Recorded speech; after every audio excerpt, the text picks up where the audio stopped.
ওং শ্রী গণেশায় নম। ওং নমঃ শিবায়। তো বন্ধুরা, আমি আমার ভিডিওতে খুবই সংক্ষিপ্ত আলোচনা করতে চলেছি। আমরা আমাদের পৃথিবীতে অনেক জাতক জাতকই কন্যা রাশিতে জন্মগ্রহণ করে থাকি।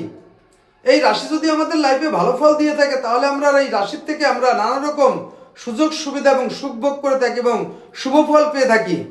কিন্তু যদি এই রাশি আমাদের লাইফে অশুভ ফল দিয়ে থাকে, তাহলে আমরা নানা রকম সমস্যার সম্মুখীন হয়ে থাকি এবং আমাদের লাইফে নানা রকম বাধা বিঘ্ন অশান্তি প্রচুর সমস্যা পড়ে থাকি। তো এর থেকে সম্পূর্ণরূপে পরিত্রাণ পেতে এবং রাশির শুভ ফল পেতে এবং আরোগ্য লাভ পেতে আমি আমার এই ভিডিওতে শিব মন্ত্রের কথা আলোচনা করতে চলেছি।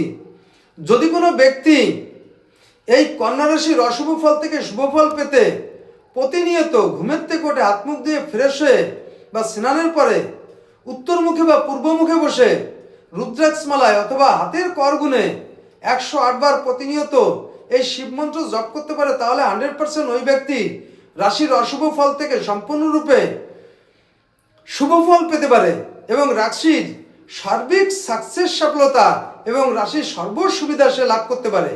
তো বন্ধুরা, সেই মন্ত্রটি হলো ওং শ্রী কণ্ঠায় নমঃ। তো বন্ধুরা, মন্ত্রটিকে আমি আবার বলছি, ওং শ্রী কণ্ঠায় নমঃ। তো বন্ধুরা, এই ছিল আমার এই ভিডিওর মূল সংক্ষিপ্ত আলোচনা। নমস্কার।